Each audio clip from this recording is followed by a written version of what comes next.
നമസ്കാരം. പ്രവാസി മലയാളിയിലേക്ക് സ്വാഗതം. USAIDയിലെ മിക്ക ജീവനക്കാരെയും പിരിച്ചുവിടാനുള്ള നടപടിയുമായി ട്രംപ്. സർക്കാർ ചെലവുകൾ വെട്ടിക്കുറയ്ക്കുന്നത് ലക്ഷ്യം വെച്ചുകൊണ്ടാണ് ട്രംപ് ഭരണകൂടം ഇത്തരമൊരു തീരുമാനത്തിലേക്ക് എത്തിയിരിക്കുന്നത്. ഈ മാസം ആദ്യം എല്ലാ ജീവനക്കാരെയും അഡ്മിനിസ്ട്രേറ്റീവ് അവധിയിൽ പ്രവേശിപ്പിക്കുമെന്ന് ഏജൻസി പ്രഖ്യാപിച്ചിരുന്നു. നിയമപരമായ വെല്ലുവിളികൾ നേരിട്ട ഒരു നിർദ്ദേശം തന്നെയാണ് ഇത്. അമേരിക്കൻ വിദേശ സഹായത്തിനുള്ള പ്രധാന വിതരണ സംവിധാനവും വിദേശത്ത് സ്വാധീനം നേടുന്നതിനുള്ള US സോഫ്റ്റ് പവറിന്റെ നിർണായക ഉപകരണവുമാണ് USAID എന്ന് പറയുന്നത്. അത്തരത്തിലുള്ള ഒന്നിനെതിരെയുള്ള ഈ നടപടി അത് പ്രവർത്തകരിൽ വലിയ ആശങ്ക തന്നെ ഉളവാക്കുന്നുണ്ട്. അതേസമയം നടപടിയുടെ ഭാഗമായി വിദേശത്ത് താമസിക്കുന്ന ജീവനക്കാരുടെ മടക്കയാത്രാ ചെലവുകൾക്ക് ധനസഹായം തങ്ങൾ ഉറപ്പു നൽകുന്നുണ്ട് എന്നാണ് USAIDയുടെ പക്ഷത്തു നിന്നുള്ള അറിയിപ്പ്. US ഏജൻസി ഫോർ ഇന്റർനാഷണൽ ഡെവലപ്മെന്റിന്റെ വെബ്സൈറ്റിലെ ഒരു അറിയിപ്പ് പ്രകാരം ശക്തി കുറയ്ക്കൽ എന്ന ലക്ഷ്യത്തോടെ അമേരിക്കയിൽ ആസ്ഥാനമായിട്ടുള്ള ഏകദേശം 1600 തൊഴിലാളികളെ പിരിച്ചുവിടുമെന്നാണ് അറിയിച്ചിരിക്കുന്നത്.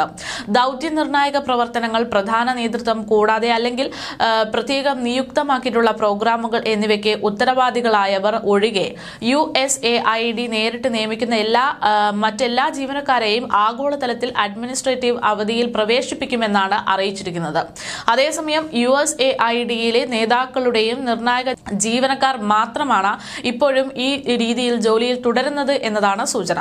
ഇതുമായി ബന്ധപ്പെട്ട് പ്രവർത്തകർക്ക് മെയിൽ സന്ദേശം ഉൾപ്പെടെ ലഭിച്ചിരുന്നു. അതുപ്രകാരം മെയിലിൽ പറയുന്നത് 2025 ഫെബ്രുവരി 23 ഞായറാഴ്ച രാത്രി 11:59 മുതൽ ദൗത്യ നിർണായക പ്രവർത്തനങ്ങൾ, പ്രധാന നേതൃത്വം കൂടാതെ അല്ലെങ്കിൽ പ്രത്യേക നിയുക്ത പ്രോഗ്രാമുകൾ എന്നിവയ്ക്ക് ഉത്തരവാദികളായ നിയുക്ത ഉദ്യോഗസ്ഥരെ ഒഴികെ എല്ലാ USAID നേരിട്ടുള്ള നിയമന ഉദ്യോഗസ്ഥരെയും ആഗോളതലത്തിൽ അഡ്മിനിസ്ട്രേറ്റീവ് അവധിയിൽ പ്രവേശിപ്പിക്കുമെന്നാണ് വ്യക്തമാക്കിയിരിക്കുന്നത്.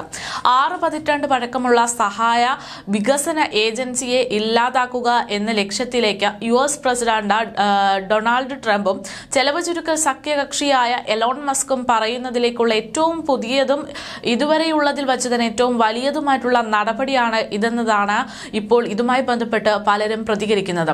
ഫെഡറൽ ഗവൺമെന്റിന്റെ വലുപ്പം വെട്ടിക്കുറയ്ക്കാനുള്ള വിശാലമായ പ്രചാരണത്തിന്റെ ഭാഗമായി ഈ ലക്ഷ്യം കൈവരിക്കുക എന്നതാണ് ഇവർ പറയുന്നത്.